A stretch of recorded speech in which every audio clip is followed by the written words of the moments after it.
కోమటిరెడ్డి వెంకటరెడ్డి ఏం మాట్లాడాడో ఒకసారి చూడుర్రి, నవ్వుకుంటారు, కాసేపు నవ్వుకోర్రి. ఇక ఆయన మాట్లాడిన మాటలు చూసి చెప్పండి. అన్ని రాష్ట్రాల ముఖ్యమంత్రి ఆహ్వానం పంపినాం.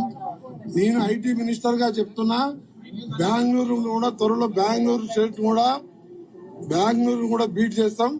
నేను చంద్రబాబు నాయుడు గారిని కలిసినప్పుడు దాదాపు 1:40 ఇద్దరం కూర్చొని డిస్కస్ చేసినామంటే ఆయన హైదరాబాద్ మా గ్లోబల్ సమ్మిట్ మీద ఎంత ఇంట్రెస్ట్ ఉందో మీరు అర్థం చేసుకోవాలి. విన్నారా? కోమటిరెడ్డి వెంకటరెడ్డి చెప్తున్నాడు, కాసేపు నవ్వుకోర్రి, ఏం కాదు. ఐటీ మినిస్టర్ అట ఆయన. ఒక ఐటీ మినిస్టర్గా నేను చెప్తున్నా, బెంగళూరుని తలదన్నే రేంజ్లో హైదరాబాద్ తయారవుతుందని చెప్తున్నాడు కోమటిరెడ్డి వెంకటరెడ్డి. మరి తెలంగాణ రాష్ట్రానికి ఐటీ మినిస్టర్ ఎవరు అనేది మీరు కూడా తెలుసుకోవాలి కదా. ఇక చెప్తున్నారు, తెలంగాణ ఐటీ మినిస్టర్ మనకు కావాల్సింది అదే కదా. ఎవరు తెలంగాణ ఐటీ మినిస్టర్? శ్రీధర్ బాబు. శ్రీధర్ బాబు ఈ తెలంగాణ రాష్ట్రానికి ఐటీ మినిస్టర్ అయితే, కోమటిరెడ్డి వెంకటరెడ్డి ఐటీ మినిస్టర్ నేనని చెప్తున్నాడు. మరి ఐటీ మినిస్టర్ ఎవరు? కోమటిరెడ్డి వెంకటరెడ్డి ఐటీ మినిస్టరా? శ్రీధర్ బాబు ఐటీ మినిస్టర్ ఎవరు అసలు?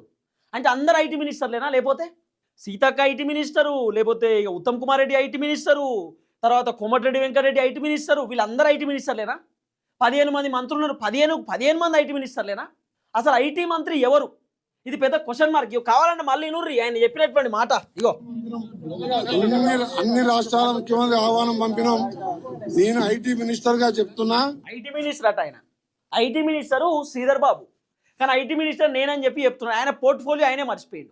మరి కోమటిరెడ్డి వెంకటరెడ్డికి ఇచ్చినటువంటి శాఖలు ఏంటి అంటే, రోడ్స్ అండ్ బిల్డింగు, సినిమాటోగ్రఫీ మంత్రి. ఆయన సినిమాల మంత్రి. ఆయన మంత్రి పదవి ఆయన మర్చిపోయి నేను ఐటీ మినిస్టర్ అని అంటున్నాడు. అంటే మాకు తెలియకుండా, తెలంగాణ ప్రజలకు తెలియకుండా శ్రీధర్ బాబు ఐటీ పోస్ట్ తీసేసి మరి కోమటిరెడ్డి వెంకటరెడ్డికి ఇచ్చిరా ఎట్లా? ఆయన ఏం చెప్తున్నాడో ఆయనకే క్లారిటీ లేకుండా పోయింది. నేను ఒక ఐటీ మినిస్టర్గా చెప్తున్నా అంటున్నాడు కోమటిరెడ్డి వెంకటరెడ్డి.